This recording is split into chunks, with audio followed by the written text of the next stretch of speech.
नमस्कार दोस्तों, मैं मीना अपने चैनल हिंदी प्रवाह पर आप सभी का स्वागत करती हूँ। और हम लोग पढ़ रहे हैं हिंदी व्याकरण, अध्यायवार चल रही है हमारे यहाँ पर। और आप लोग सभी लोग पढ़ रहे हैं, जिसमें कि हम लोगों ने संज्ञा को खत्म कर लिया है और लिंग के चैप्टर को खत्म कर लिया है और वचन को खत्म कर लिया है। आज जो पढ़ने जा रहे हैं हम लोग वो है कारक। ठीक है, तो कारक भी वही संज्ञा के अंतर्गत ही आता है। तो आज हम लोग क्या पढ़ेंगे, कारक को पढ़ेंगे। ठीक है, यहाँ से सवाल अगर कहीं भी हिंदी किसी भी एग्जाम में लगी है तो वहां पर सवाल यहाँ से मिलता है, इतना है। ठीक है, तो चलिए देखते हैं आज के चैप्टर को अच्छे से। तो ये होता है कारक। कारक किसे कहेंगे तो देख लीजिए। देखो, हिंदी व्याकरण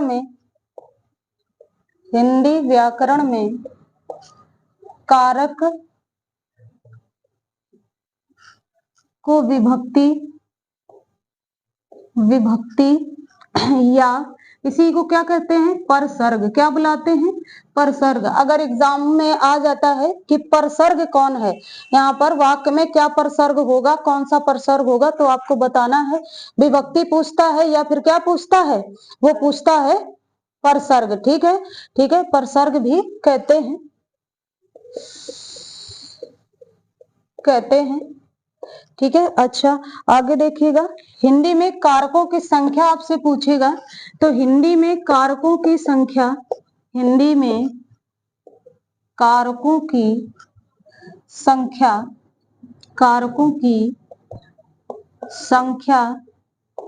कितनी होती है, तो 8। कई बार सवाल आया है कि हिंदी में कारकों की संख्या कितनी होती है, तो आपको बतानी है कितनी होती है, 8 होती है। ठीक है ना। आगे तो देखिए, एक एक कारक को हम लोग देखेंगे। यहाँ पर इतना हो गया होगा, बढ़े आगे देखिए।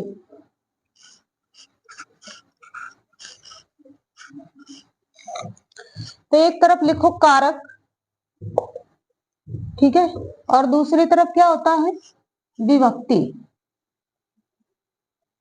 विभक्ति या इसी को क्या कहोगे आप, परसर्ग। ठीक है, तो यहां पर चलिए, नंबर 1 कर्ता, विभक्ति क्या होगी, ने, कर्ता ने।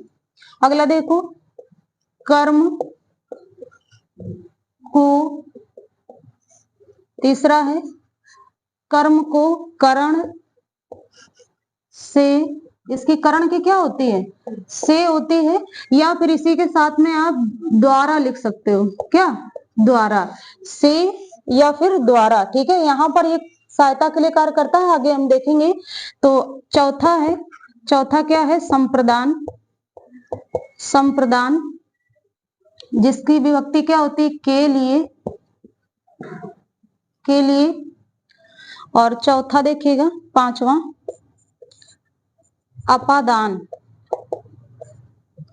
अपादान जो होता है वो से होता है, इसका भी विभक्ति चिन्ह, लेकिन क्या होगा यहाँ पर, अलग होने पर। कैसा होगा, अलगाव के लिए होता है, अलगाव के लिए। ठीक है, या इसी को आप कह सकते हो अलग होने पर। ठीक, अलग होने पर तो इसे कहेंगे। अगला देखिएगा 6 है, क्या है आपका, अधिकरण, नहीं सॉरी, संबंध कारक। तो संबंध क्या होता है, का, की, के।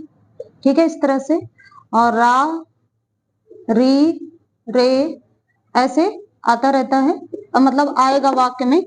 अगला देखिएगा, तो संबंध का क्या है, का, की, के, रा, री, रे, ये विभक्ति चिन्ह आती है। संबंध बताना होता है। 7 देखिएगा, 7 रहेगा आपका अधिकरण। अधिकरण क्या होता है, में होता है और पर होता है। ठीक, 8वां है, 8 ही कारक होते हैं, तो यहाँ आएगा संबोधन।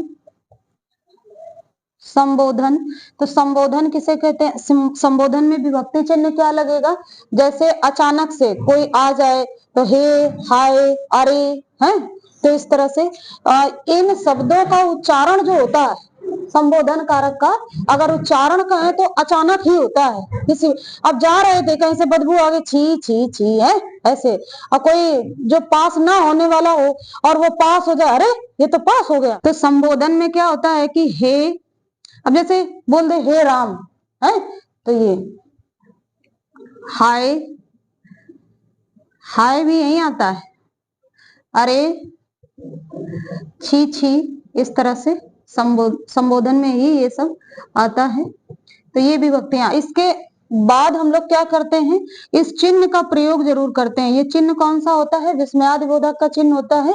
इस चिन्ह का प्रयोग करते हैं। अगर चिन्ह कभी ना भी आए तो आपको शब्द कैसे मिलेंगे, अगर आप गिर गए, अचानक से गिर गए तो क्या करोगे, अरे लग गया है, करेंगे कि नहीं करेंगे। तो ये चीज है। और किसी को बुलाने के लिए, संबोधित करने के लिए, कि अब बड़े को बुला रहे हैं या छोटे को बुला रहे हैं या जिसको भी बुला रहे हैं उसके लिए संबोधन ही करते हैं। तो किसी को पुकारने के लिए, बुलाने के लिए हम लोग किसका प्रयोग करते हैं, संबोधन का। तो बात समझ में आ गई है। तो कर्ता क्या होता है, कर्ता की विभक्ति क्या होती है, ने होती है। कार्य को करने वाला क्या होता है, कर्ता होता है। कर्म कारक को भी व्यक्ति लगती है। जिस शब्द पर क्रिया का क्या पड़ता है, फल पड़ता है, उसमें आता है आपका करण। क्या होता है, किसी कार्य को करने में क्या लेनी पड़ती है, हमको सहायता लेनी पड़ती है। बात समझ में आई है, सहायता लेनी पड़ती है। तो यहाँ पर क्या हो जाएगा, जैसे हम पेन से लिखते हैं तो किससे सहायता किससे ले रहे हैं, पेन से ले रहे हैं, ठीक है ना। अगला देखिएगा, संप्रदान के लिए। तो जब किसी चीज को पूर्णता क्या कर दी जाती है, दान, जो वापस ना ली जा सके, ठीक है। तो जब हम किसी चीज को वापस नहीं लेने के लिए दान कर देते हैं तो वहां पर क्या होता है, अब जैसे राजा ने भिखारी को कंबल दान में दिया है तो क्या दोबारा मांगने जाएगा, नहीं मांगने जाएगा। तो वहीं पर होता है ये, ठीक है। और अपादान क्या होता है, एक वस्तु से, जो एक वस्तु होती है उसी से एक वस्तु क्या होती है, दूसरी वस्तु अलग होती है। जब दूसरी वस्तु अलग होती है तो वहां पर हम क्या, जब एक वस्तु से दूसरी वस्तु अलग होती है तो वहां पर कौन सा कारक लगा देते हैं, अपादान कारक लगा देते हैं, ठीक है। संबंध क्या बताता है, एक वस्तु से दूसरी वस्तु का संबंध बताते हैं। एक व्यक्ति का दूसरे व्यक्ति का संबंध आपस में बताया जाता है। जैसे राजपुत्र है तो राजा का पुत्र हो जाएगा, है ना, राजा की प्रजा, राजा की पुत्री, इस तरह का वाक्य यहाँ पर आएगा। और अधिकरण क्या है, में पर। तो में पर बच्चा कमरे में खेल रहा है, ठीक है, और बच्चा छत पर खेल रहा है। इस तरह का यहाँ पर आप समझ लीजिए। अगर इतना भी कर पाते हैं तो कारक आप आसानी से कर ले जाएंगे। और संबोधन आपको पता ही है कि किसी को बुला रहे हैं, अचानक से कोई घटना घटित हो जाती है तो हमारे मुंह से जो भी शब्द उच्चरित होता है तो वो क्या होता है, संबोधन कारक ही होता है। इतनी बात समझ में आई हो तो हाँ बोलो, ठीक है। तो हटाया जाए इसको, एक एक को देखा जाए।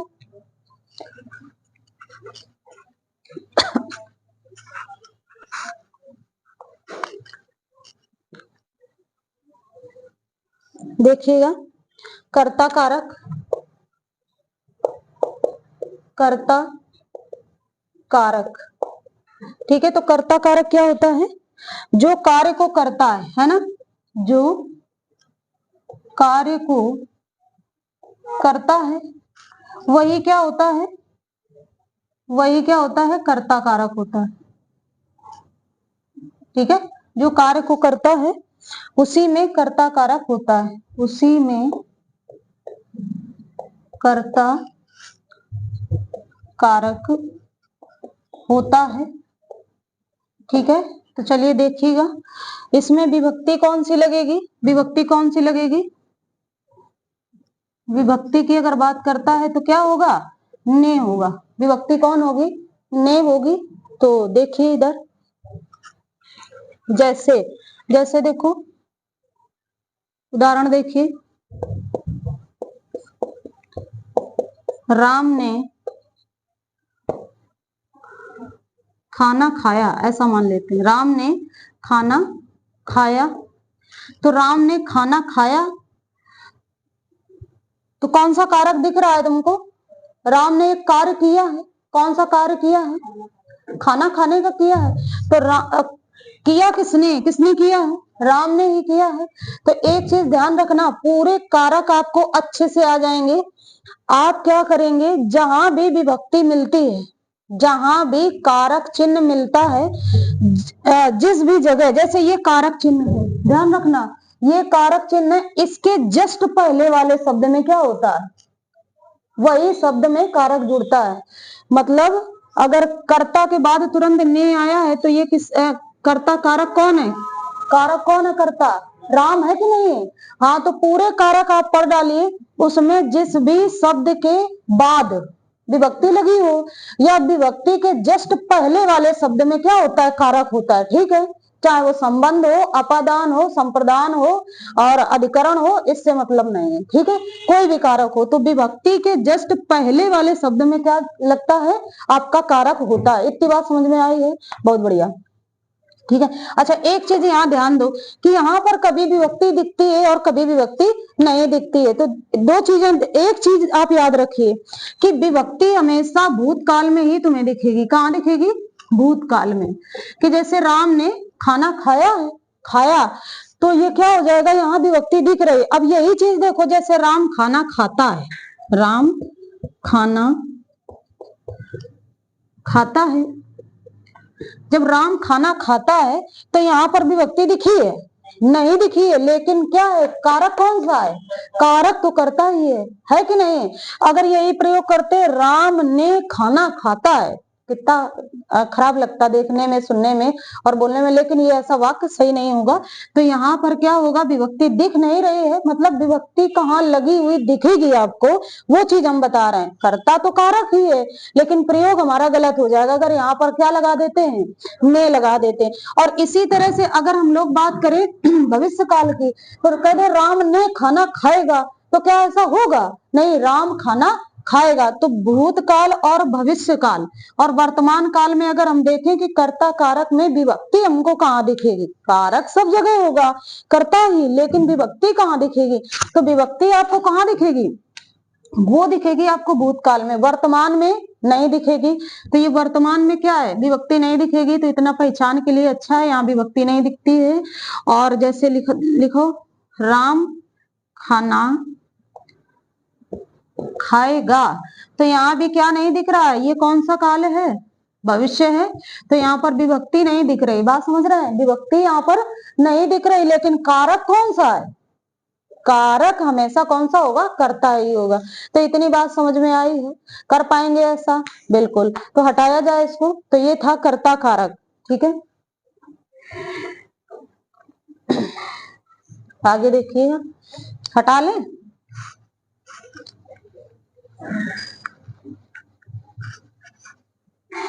ऐसे शब्द दिख जाते हैं तो यहाँ भी कर्ता कारक ही होता है। कौन सा कारक होता है, कर्ता। अब राम ने छीका है, इस तरह से आ जाए तो यहाँ पर कौन सा होगा, कर्ता कारक ही होता है। पल्ले पड़ा, हटाया जाए। तो चलो देखो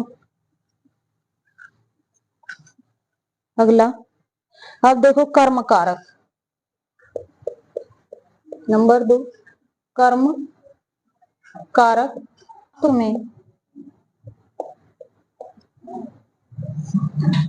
क्रिया का फल, हाँ ठीक है, वाक्य में क्रिया का फल जिस शब्द पर गिरता है, जिस शब्द पर गिरता है या पड़ता है, ठीक है, गिरता है या पड़ता है, उसे कर्म कारक कहते हैं, उसे कर्म कारक। ये क्यों लिखाया गया यहाँ, इसकी परिभाषा पूछी है एक बार उसने। ठीक है, तो आप देखना कि वाक्य में क्रिया का फल जिस शब्द पर पड़ता है उसे क्या कहते हैं, कर्म कारक कहते हैं। कहते हैं यहाँ पर विभक्ति होती है को, और ये कभी विभक्ति को आपको वाक्य में दिखेगी और कभी नहीं दिखती है। तो दिखने वाली तो है ही, जैसे देखो राम ने श्याम को मारा। बात समझो, राम ने श्याम को मारा, तो यहाँ पर क्या देख रहे हैं आप, को देख रहे हैं ना, को देख रहे हैं, तो यहाँ आपको विभक्ति तो दिख रही है। अगला देखो, जैसे मोहन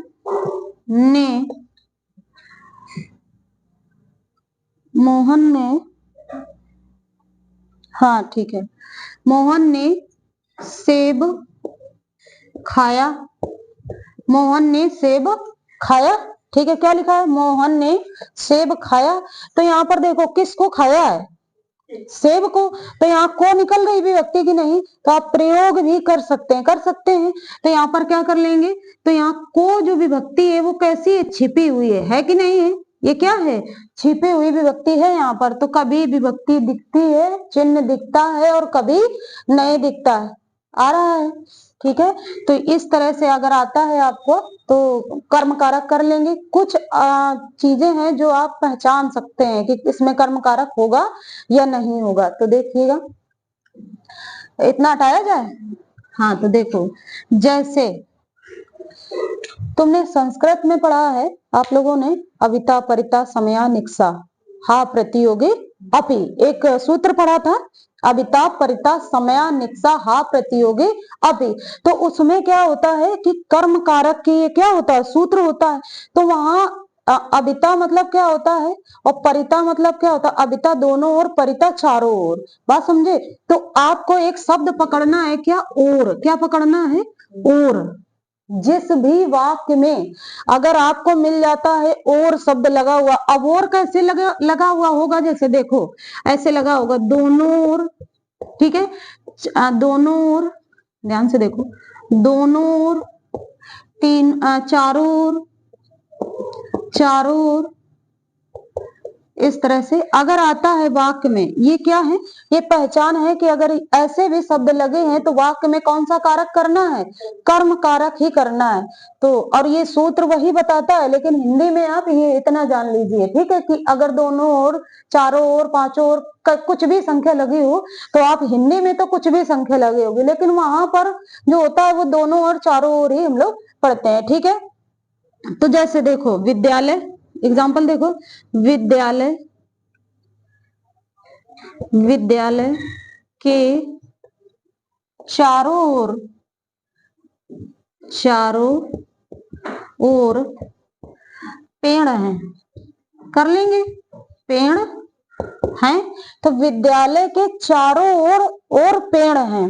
तो यहाँ पर और शब्द हमने देख लिया, चारों ओर, तो इसमें भी कौन सा कारक लगा देंगे आप, कर्म कारक लगा देंगे। ठीक है, अच्छा अगला देखिएगा। तो इतना समझ में आया होगा, आगे बढ़ा जाए। आगे देखिए, एक चीज मिलती है, जैसे तिथि बताना है आपको। तिथि किसी वाक्य में क्या आ गई, तिथि जुड़कर आ गया शब्द तिथि। और शब्द तिथि नहीं, तिथि क्या होती है, एकादशी, द्वितीया, तृतीया, चतुर्थी, अमावस्या, कुछ इस तरह के शब्द अगर कहीं पर मिलते हैं तो आप क्या कर लेंगे, कर्म कारक ही करेंगे। जैसे तिथि मिल जाए या फिर वार मिल जाए, क्या, वार का मतलब क्या होते हैं, सभी दिन हो जाते हैं, और तिथि का मतलब तिथियां हो जाती हैं। बात समझ में आई है।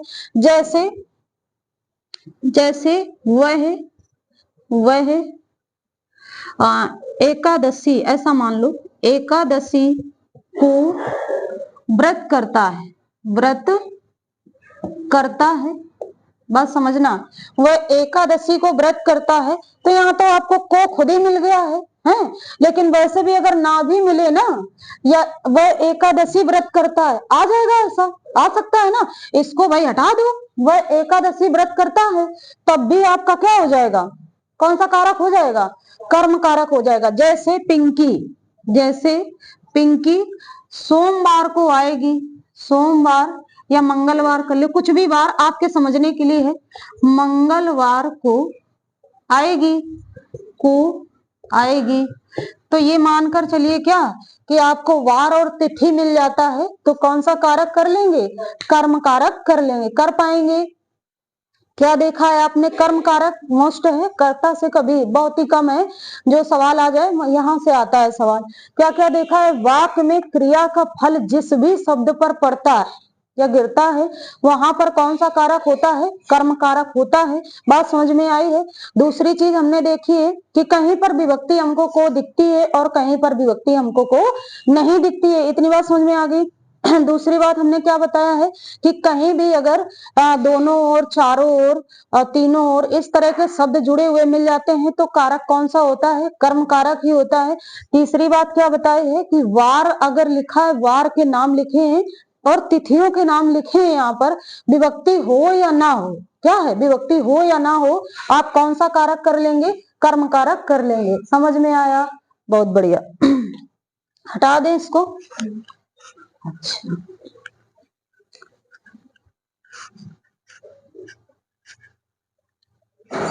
तो देखो अगला कारक है, क्या है, करण कारक।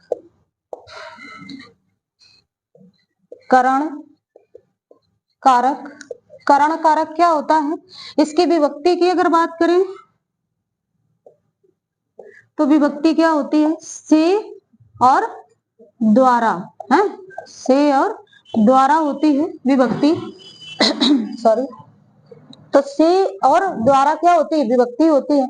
तो यहाँ पर अगर जो कार्य को करने वाला होता है वो किसी ना किसी की सहायता से कार्य को करता है, तो यहाँ पर जो मेन चीज है वो क्या होती है, सहायता ली जाती है। क्या ली जाती है, सहायता ली जाती है। ठीक है, तो ये आता है कर्म कारक, करण कारक में। अच्छा, यहाँ देखिएगा करण का प्रयोग, यहाँ एक चीज और लिख लीजिए, करण का प्रयोग, करण का प्रयोग साधन के लिए करते हैं, साधन के लिए करते हैं, करण का प्रयोग साधन के लिए करते हैं।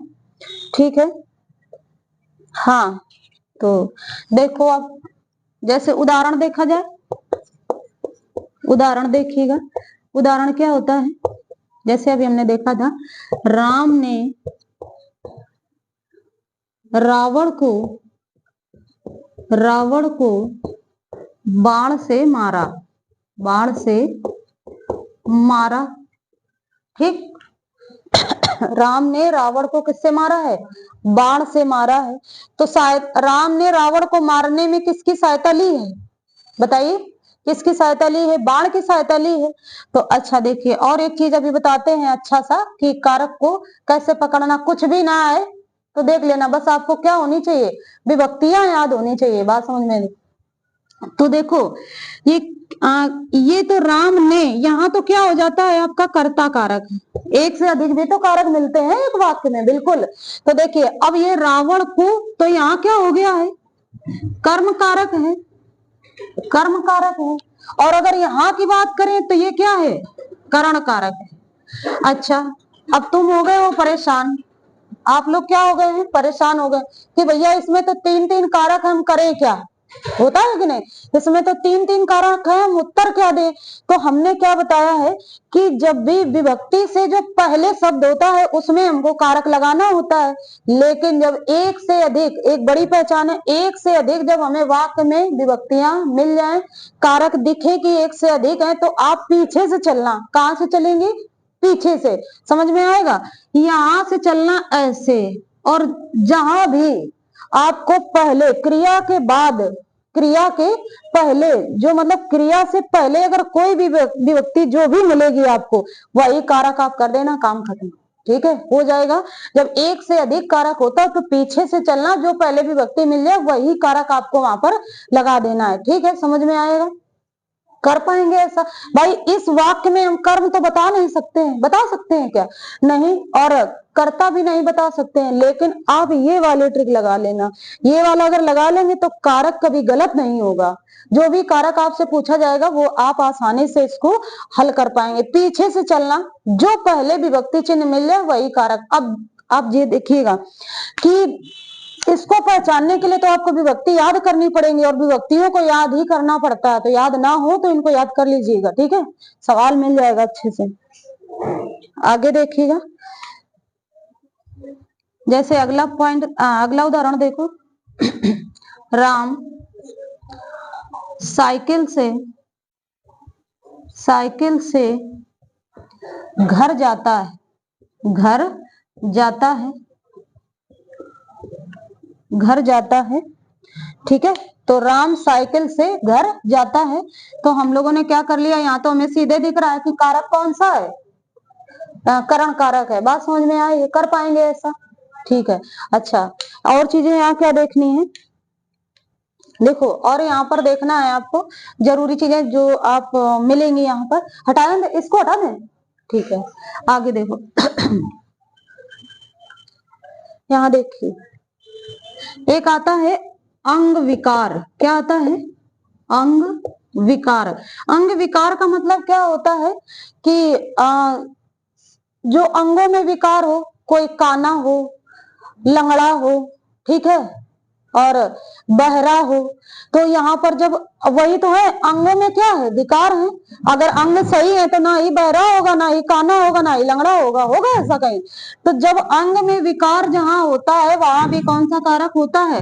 तो अंग के विकार में करण कारक होता है। कौन सा होता है? करण कारक होता है।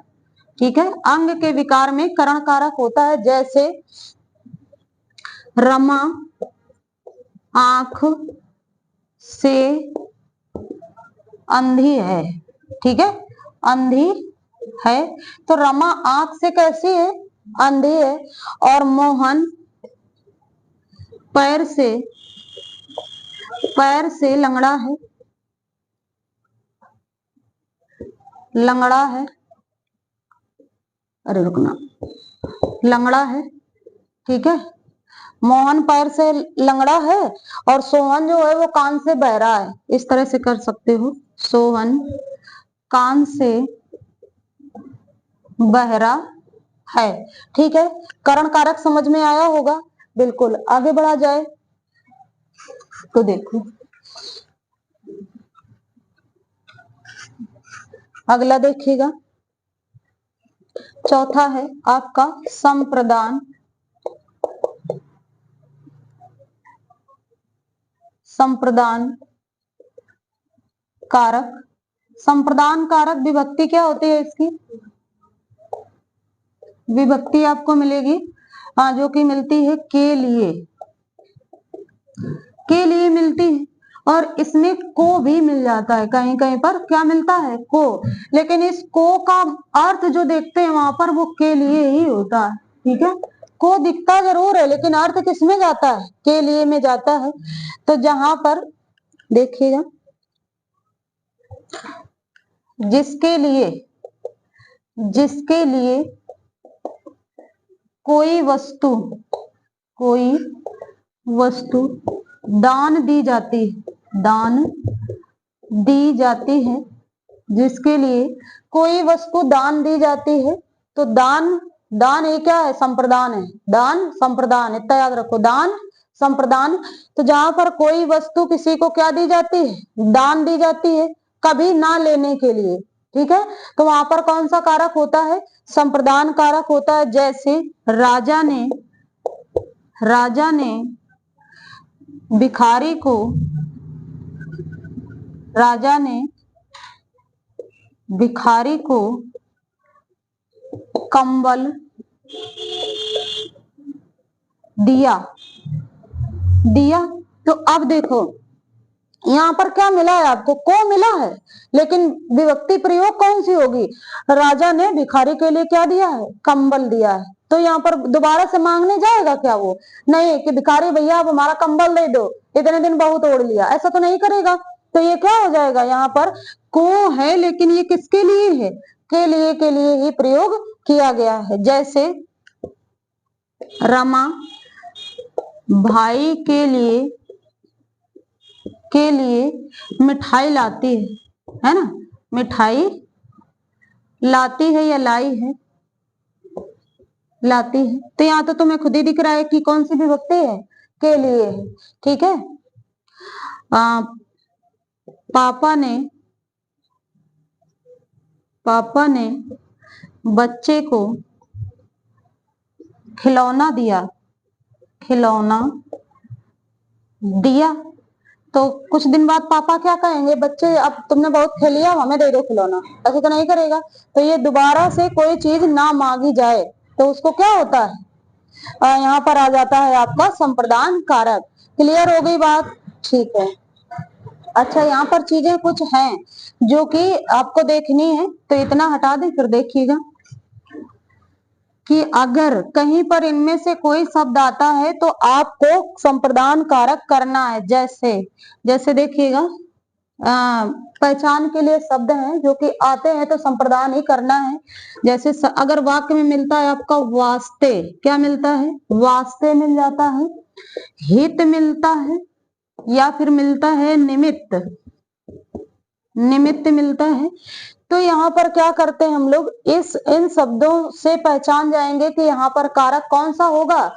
यहाँ कारक होगा संप्रदान। जैसे राम लक्ष्मण राम हित बन गए हैं। जैसे लक्ष्मण राम हित वन गए। तो लक्ष्मण किसके हित के लिए गए थे? वन गए थे। चाहे अभी वास्ते कर दो, निमित्त कर दो, बात बराबर है। ठीक है, तो अगर ये शब्द आपको मिल जाते हैं, कहीं भी के लिए नहीं मिला, लेकिन कारक कौन सा होगा? संप्रदान कारक होगा। तो आप 3 इन शब्दों को याद रखिएगा, और इनसे भी अधिक हो सकते हैं, लेकिन ये लगभग मिल जाते हैं सवाल यहाँ पर।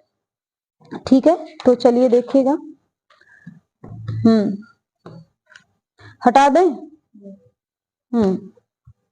तो ये था संप्रदान कारक। अगला देखिएगा,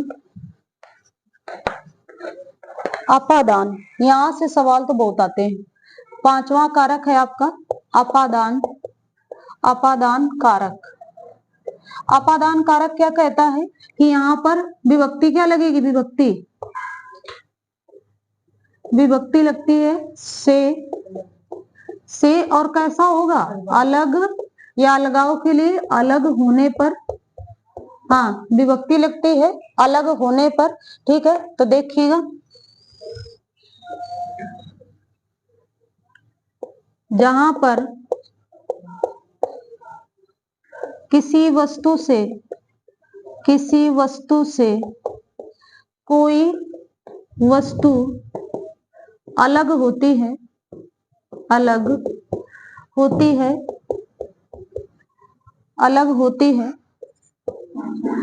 तो वहां अपादान कारक होता है। अपादान कारक होता है, जहां पर कोई वस्तु किसी वस्तु से क्या होती है? अलग होती है। तो जहां से कोई वस्तु अलग होती है, जिस स्थान से कोई वस्तु अलग हुई है, तो उसे स्थान पर या उसी वस्तु में क्या लगा देते हैं? अपादान कारक हो जाता है। तो चलिए देखिए, जैसे अब अपादान होगा कहां पर, तो एक चीज देख लो जरा। जैसे हमने माना कि ये क्या है? एक पेड़ है। ठीक है, ये क्या है? एक पेड़ है, और पेड़ से एक पत्ता टूटकर जो है वो नीचे गिर गया है। ठीक है, आपने देखा होगा एक उदाहरण बहुत मतलब फेमस मिलता है यहाँ पर, पेड़ से पत्ता गिरता है। तो पूछता है पेड़ से पत्ता गिरता है, कौन सा कारक है? ये नहीं पूछता है। क्या पूछता है कि अपादान किस शब्द में होगा। जैसे हमने लिखा है यहाँ देखो, पेड़ से पत्ता गिरता है। ये इस तरह का सवाल यहाँ पर देखने को मिलता है। तो ऑप्शन अब इसमें कह रहा है पेड़ से पत्ता गिरता है, अपादान किस शब्द में होगा? क्या कह रहा है? अपादान किस शब्द में होगा, ऐसा सवाल मान लेते हैं, दिया उसने, किस शब्द में होगा। तो देखिए, एक नंबर कहता है पेड़, दूसरा कहता है पत्ता, और तीसरा कहता है से,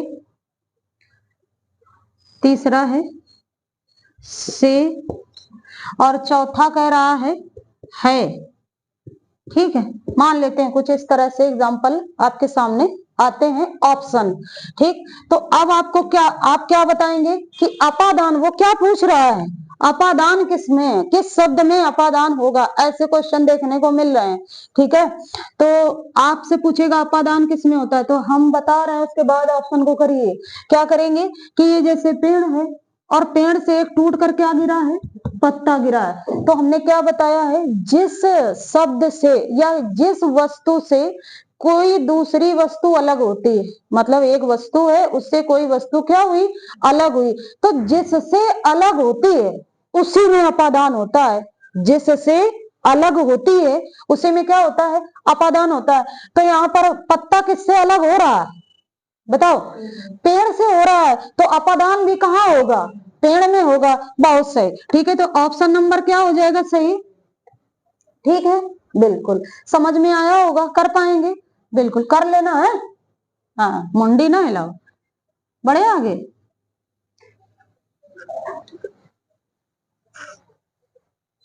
हाँ, तो देखो, अब जैसे तो राम क्या है, किससे गिरा है? घोड़े से गिरा है, तो अपादान भी कहाँ होगा? घोड़े में होगा। तो जिससे गिरा है, तो राम बेचारा किससे गिर गया? घोड़े से गिर गया, तो घोड़े में ये क्या है? अपादान है। ठीक है, कर पाएंगे ऐसा? बिल्कुल सही है, आगे बढ़ो। देखो जरा, कुछ शब्द हैं जिससे आपको पहचानना है। देखो, सीखने के संबंध में, सीखने के संबंध में जहां भी सीखना आपको मिल रहा है तो वहां पर अपादान होगा। जैसे कि राम गुरु से ज्ञान लेता है या गुरु से सीखता है, तो क्या हो जाएगा? अपादान। जैसे मोहन गुरु से सीखता है, सीखता है, तो ये क्या हो जाएगा? यहाँ पर से है और सीखना दिया है, तो आपका क्या होगा? अपादान कारक होगा। अगली बात कहता है कि दो चीजों के बीच अगर तुलना हो रही है, क्या है? दो चीजों, चाहे वो व्यक्ति हो, वस्तु हो, कोई भी हो, दो चीजों के बीच में अगर तुलना हो रही है तो तुलना में क्या करते हैं? अपादान कारक करते हैं। तो दो चीजों के बीच यदि क्या होती है? तुलना। दो चीजों के बीच में तुलना बताई जाती है तो क्या होता है? अपादान कारक होता है। जैसे देखिएगा, राम श्याम से लंबा है, राम श्याम से लंबा है, तो अलग हो गया ना, राम छोटा हो गया है और वो श्याम लंबा हो गया है, तो दोनों में क्या की जा रही है? तुलना। और तुलना करके हम कर क्या रहे हैं? अलग ही तो कर रहे हैं कि भाई राम जैसा श्याम ऐसा तो नहीं कर रहे हैं। तो राम श्याम से लंबा है, सॉरी, हाँ, राम श्याम से लंबा है, ठीक है। तो ये जैसे रामा श्यामा से सुंदर है, तो मतलब एक कम सुंदर है और दूसरी अधिक सुंदर है, तो कुल मिला के ऐसे अगर तुलना हो रही है, एक मोटा है तो दूसरा पतला है, कैसा भी आए, दो चीजों में, दो वस्तुओं में, दो व्यक्तियों में कहीं भी अगर तुलना होती है तो क्या लगाएंगे? अपादान कारक लगाएंगे। ठीक है, हटाया जाए। अच्छा, एक चीज और देख लो भाई, क्या देखना है कि अगर डर शब्द आ रहा है, क्या आ रहा है? डर। जहां भी डर होता है, डर, तो डर की बात की जाए, डर की बात की जाए तो वहां पर क्या होता है? अपादान कारक होता है। अब जैसे बच्चा है, कोई बच्चा शेर से डरता है, मान लो, यहां लिख लो, बच्चा शेर, कि बच्चा क्या कहेगा कि हमें गले लगा लो। बच्चा शेर को देख के ऐसा कहेगा हमें गले लगा लो और या हमको खा लो, ऐसा तो नहीं कहेगा। वो डर के मारे क्या होगा? भागेगा। तो जब भागेगा तो अलग होगा ना, एक स्थान से दूसरे स्थान की तरफ। सांप देख रहा है तो सांप से खेलने के लिए दौड़ेगा क्या? नहीं, वो क्या करेगा? दूर भागेगा उससे। तो डर जहां भी है तो क्या है? डर आएगा तो क्या कर लेंगे? अपादान कारक। समझ में आया? हटाएं?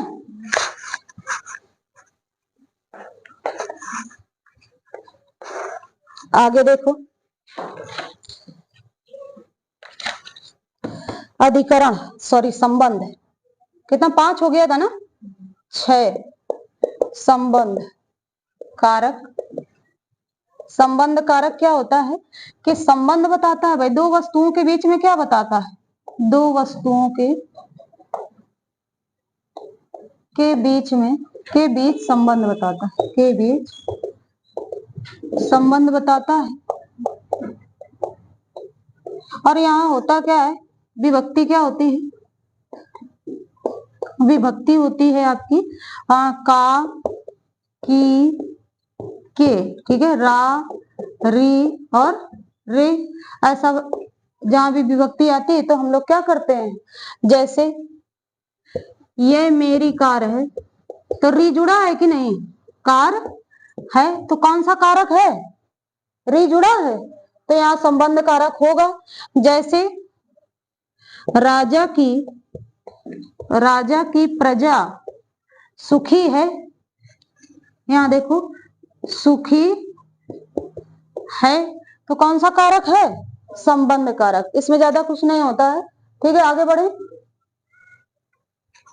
आगे देखिएगा।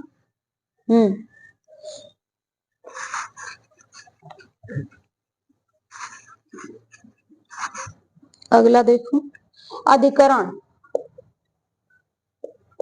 अधिकरण कारक। अधिकरण कारक कौन सा होगा? 7 नंबर का। विभक्ति क्या होगी? विभक्ति होती है आपकी में और पर। में पर होती है विभक्ति यहाँ पर, तो अधिकरण में विभक्ति क्या रहेगी? में और पर रहती है। चलिए देखिए, क्रिया जहां पर घटित होती है उसी को अधिकरण कारक कहते हैं। ठीक है, तो यहाँ लिख लीजिए, क्रिया होता कहाँ अधिकरण, ये बताना है कि क्रिया जहां पर घटित होती है वहां पर अधिकरण कारक होता है। क्रिया जहां पर घटित होती है वहां क्या होता है? अधिकरण कारक होता है। तो जैसे से पक्षी डाल पर बैठे हैं, जैसे पक्षी डाल पर बैठे हैं। ठीक है, अच्छा, मछली जल में तैरती है, मछली जल में तैरती है। अगला देख लो,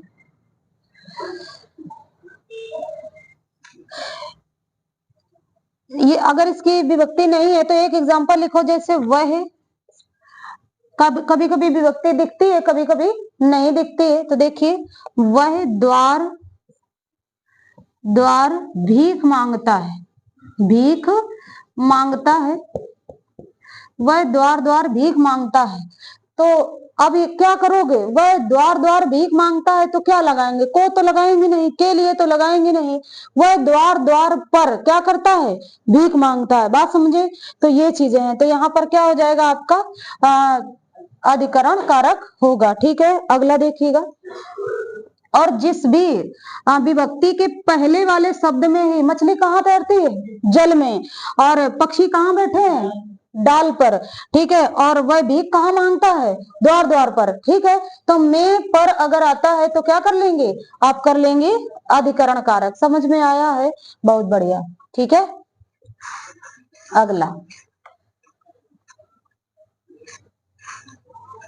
अगला देखो, अब आता है आपका संबोधन। लास्ट है। 8 कारक कितने होते हैं? 8 होते हैं हिंदी में। तो अंतिम है